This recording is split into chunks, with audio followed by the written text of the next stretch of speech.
Welcome to the Deep Dive.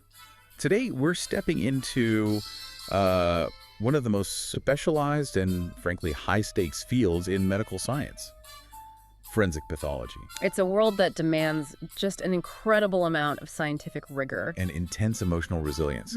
We're diving into the role of the autopsy technician, the person who is, literally on the front lines of a medical investigation, kind of the unsung hero of the coroner's office. And we're using a really unique lens for this deep dive. We've looked at the most common interview questions for this role and, the ideal responses. So it's a shortcut. Exactly. It lets us get a really quick grasp of not just the job duties, but the high-level technical skills, the severe ethical standards, and just the intense emotional demands that come with this job. So the mission is clear. We're going to uncover how these technicians blend surgical skill with, forensic documentation, collaboration, all to answer the most important questions around a person's death. And how they do it while managing self-care in a really, really difficult environment. Let's unpack this, starting with the bedrock, the core technical competence. Right. So when you look at the fundamental requirements, the very first thing that's emphasized is hands-on experience. And we're not just talking about watching someone, right? No, not at all. We're talking practical proficiency in a whole range of autopsy techniques, from standard procedures to, really complex dissections. It's about being able to identify those subtle, often microscopic signs of disease or injury.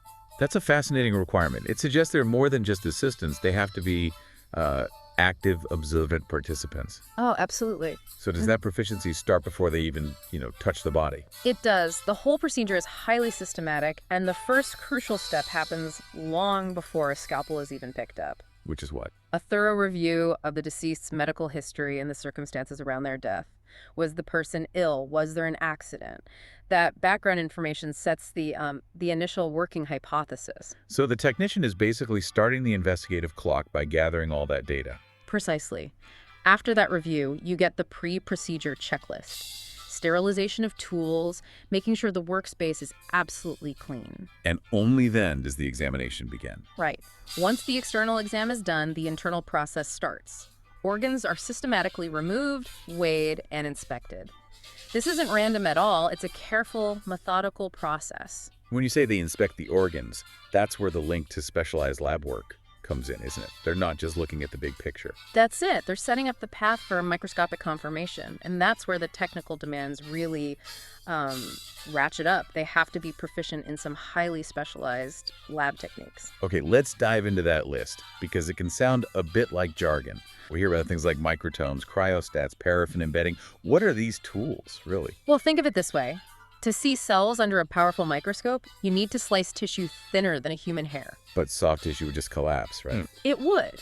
So first, they use paraffin embedding stations. This infuses the tissue with hot wax, which stabilizes it. Once it cools, that wax block is incredibly hard. Okay, so it's stable. Then the microtome, which is basically a hyper-precise slicing machine, cuts that wax block into unbelievably thin ribbons. We're talking micrometers thick. So they stabilize it to slice it. Yeah. That allows the pathologist to see the actual cellular structure. Exactly. And for a rapid diagnosis, maybe during a procedure, they might use a cryostat, which flash freezes the tissue instead of using wax. That allows for almost immediate slicing. And it goes beyond just the cutting, I assume. Oh, yeah. They have to be experts in different staining techniques. H&E, hematoxylin, and eosin is standard for general structure, but then you get into things like immunohistochemistry. That's a mouthful. What does that tell them? It lets them use specific antibodies to tag and illuminate very specific proteins or pathogens in the tissue. Like cancer markers or something? Exactly. Or specific infectious agents. It moves beyond what's the structure to what specific disease process is active here. And of course, now they also need to be good with digital pathology systems for image analysis and storage. They manage the entire chain of forensic data. Which leads us perfectly into our second section, upholding accuracy and integrity. Because if that data chain breaks, the whole investigation just falls apart. Precision here it's just non-negotiable. The findings can end up in court. The documentation has to be systematic, detailed. What does that look like in practice? We're talking comprehensive notes and high-resolution photos taken at every single step of the procedure. The visuals are vital because they capture nuance, like the size, location, and color of an injury, that words alone just can't convey. And it's not just documenting what they see, right? It's about confirming it. Correct. There's a crucial cross-verification stage. They confirm their initial observations against the test results that come back later, the histology, toxicology reports.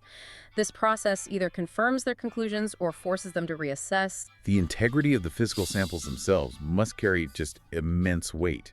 I mean, a contaminated or mislabeled sample could derail an entire case. It's the highest stakes part of their lab work. A mix-up could lead to a massive injustice. So they operate under incredibly strict protocols for collection and labeling. Meaning they have to know exactly which container to use for what. Yes. For example, using formalin-fixed blocks for histology versus sterile tubes for microbiological cultures, it's all about traceability. They have to be record-keeping ninjas. Absolutely. For every single sample, they have to record the source, the exact date and time, any observations. This maintains the chain of custody you need for legal proceedings. Okay, so here's where it gets really interesting for me. Handling the unexpected. What happens when the cause of death isn't obvious, and that first hypothesis is just wrong? This is the true test of their methodical approach. They can't rush. They start by exhausting the external and internal exams, meticulously looking for subtle signs. If that yields nothing, they patiently pursue all the other studies. Toxicology, histopathology. So it's about patience and collaboration.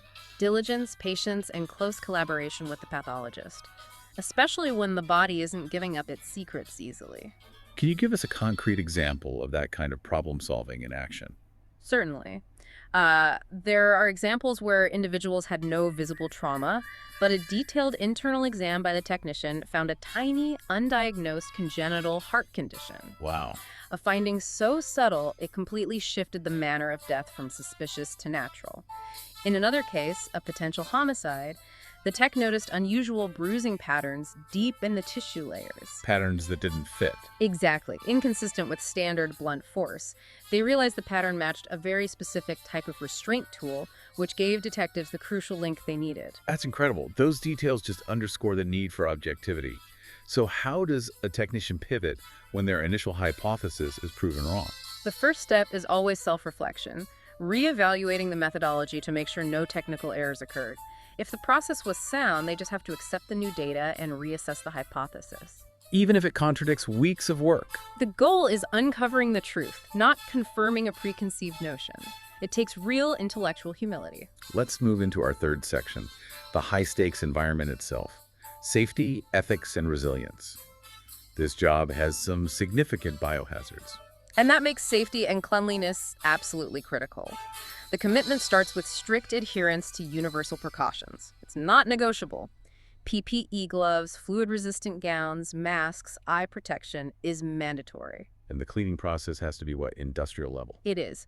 Thorough disinfection of all surfaces before and after, tool sterilization via autoclaving. But it gets even more complex when you're dealing with specific infectious diseases. Like the highly infectious cases you mentioned. What extra steps are added then? Well, if they're dealing with something like drug-resistant TB or certain cases related to COVID-19, the risk profile changes completely.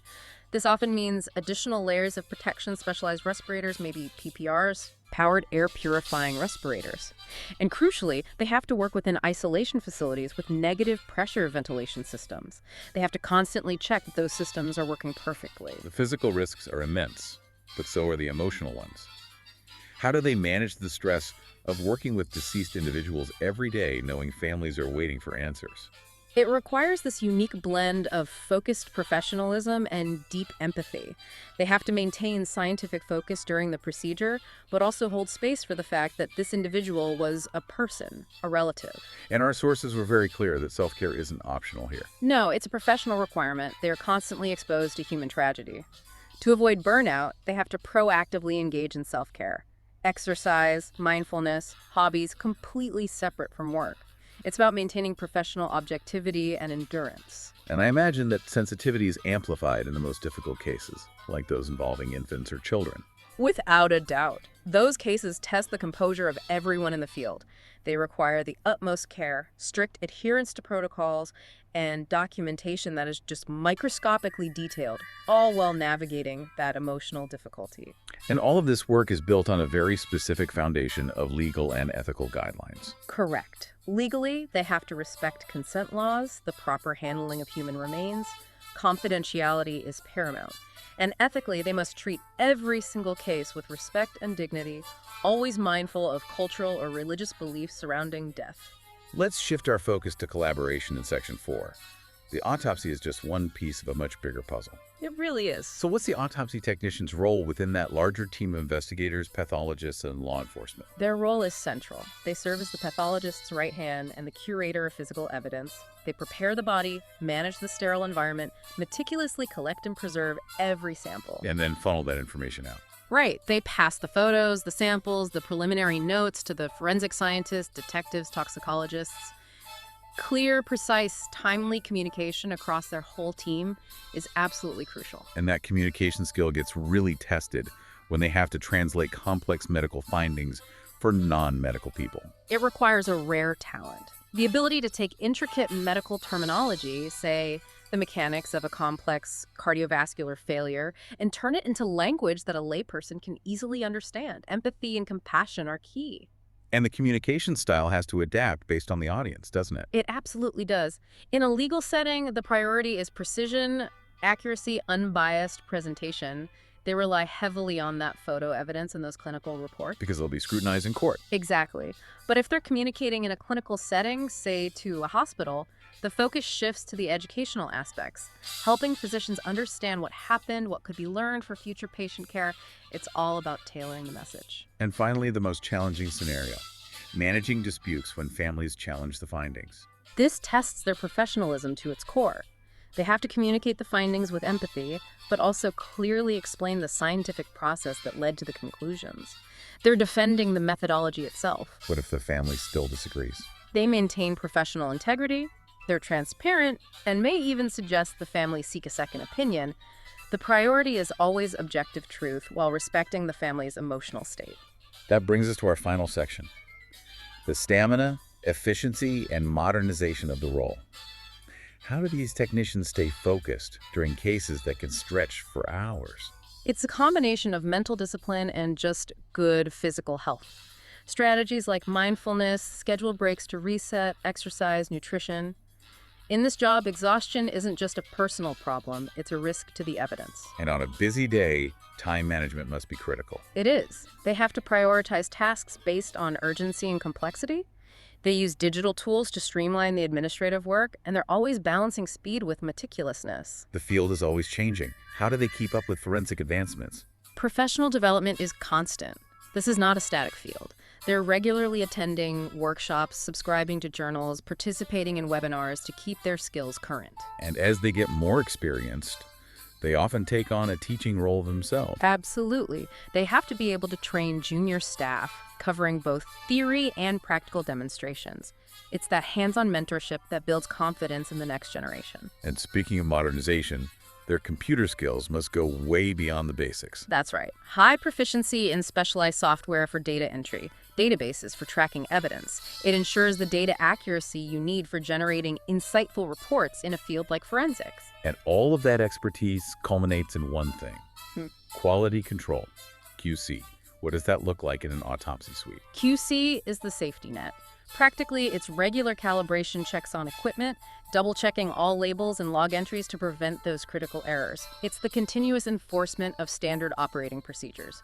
QC is what maintains public trust in the final forensic findings. This deep dive really shows a truly unique professional profile. They are a meticulous scientist, a compassionate communicator, and a guardian of integrity, working at the intersection of medicine, law, and human tragedy. Yeah, and what's fascinating here is that the immense demand for quality control and documentation isn't just procedural. It reflects a depth societal need. How so? The autopsy technician's dedication to absolute, verifiable truth documented flawlessly tells us exactly what the foundational requirements for justice and closure are in the modern world. If the integrity of their findings is compromised, well, the integrity of the entire judicial system can be undermined. A profound thought to leave you with. How essential is that unseen dedication to meticulous truth in every corner of our lives? Thank you for joining us for this deep dive.